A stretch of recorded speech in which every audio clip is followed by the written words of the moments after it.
Bonjour, je m'appelle Karim, je suis spadois. Je traîne depuis très longtemps à essayer de faire cette vidéo. Je voulais la faire avant les élections et je ne l'ai pas faite. Je pense que ça n'y aurait rien changé malheureusement. Mais je me dis tant pis, allez, fais-la quand même après. Alors voilà, aux élections, dans l'isoloir, avec le crayon en main, je me suis demandé mais pour qui vais-je voter? On a des partis fondamentaux qui représentent des valeurs importantes à nos yeux, tous citoyens confondus, qu'ils soient ouvriers, patrons, et je ne sais plus trop si ça correspond vraiment à ces valeurs de base. En tout cas, il y a vraiment un gros problème. Depuis des années déjà, les électeurs, et messieurs les politiciens et mesdames, soyez-en conscients, ne votent pas pour le meilleur, votent pour le moins mauvais à leur cœur. Et comment bon, je suis sorti de l'isoloir un petit peu dépité en me disant je fais le bon choix ou pas. Il n'y a plus de conviction, il n'y a plus convaincu de ouais, mais ça y est, là c'est bon parti quoi. Et j'en ai parlé avec d'autres personnes, sans poser la question pour qui ils avaient voté, mais pour savoir s'ils avaient été dans le même état d'esprit que moi, l'inquiétude de se dire, tiens, mais pour qui va-t-on vraiment vais-je voter pour avoir au moins un minimum de conviction que les choses vont changer. Et plein de personnes m'ont dit, grosse hésitation, très très grosse. Dans l'isoloir, il n'y a pas un truc fondamentalement transcendant qui va faire que... Et le résultat, voilà, on a un parti qui arrive aujourd'hui dans notre gouvernement et fou, bravo. Euh, Quand un parti comme ça arrive, messieurs les politiciens des partis fondamentaux, c'est pas de la faute du peuple. C'est parce que malheureusement, on n'a plus envie de voter pour les autres, ils n'ont rien fait de cohérent dans le cadre du bien-être du citoyen, du bien-être global.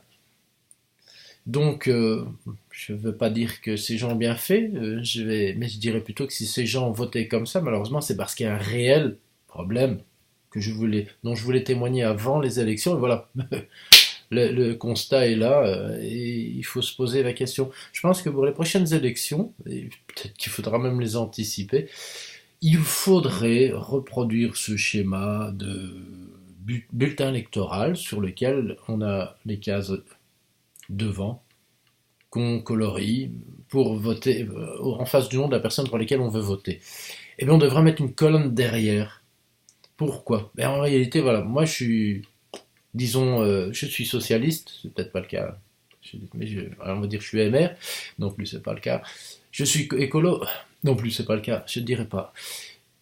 Peu importe, je vais voter pour ce parti et voilà, je vais voter pour ce parti. Mais tel et tel ne me plaît pas dans le parti, donc je vais cocher devant, là où les personnes qui me plaisent, et je vais cocher derrière les personnes qui pour moi ne sont pas utiles, voire sont complètement inutiles, qui ne m'inspirent aucune confiance. Ça part du principe fondamental de la démocratie, je pense, ce truc-là. Voter, c'est choisir une personne, mais je pense qu'il faut rajouter cette tangente, cette alternative, qui dit que voilà, il faut impérativement que le citoyen ait confiance en son politicien. Et la seule manière d'y arriver, ben, je crois que c'est comme ça. Le politicien se dira, oh, attention, faut pas trop faire la biesse, c'est comme on dit par chez nous. Et, et l'électeur se dira, voilà, là j'ai bien voté. J'ai voté pour un parti qui correspond à mes valeurs, et l'autre biesse là, allez hop, et voyez, tout le monde à la case départ, même pas de case départ, fini la politique pour toi. Quand on t'a balayé, pourquoi tu reviendrais? Si tu changes parce que tu t'es senti balayé, c'est encore autre chose. Mais bon, est-ce qu'on pourrait pas faire des choses comme ça? Est-ce que l'électeur, le citoyen se sentirait peut-être un peu moins frustré, moins inutile, moins manipulé? Voilà, messieurs et mesdames les politiciens. Je ne sais pas si ça arrivera jusqu'à vous, mais posez-vous un petit peu cette question-là. Je pense que c'est vraiment important. Le but de tout ça, à la base quand même, c'est le bien-être des citoyens. S'il est déjà mal dans le bureau d'élection, il y a quelque chose qui ne va plus, hein. Non? Allez, go pour du changement.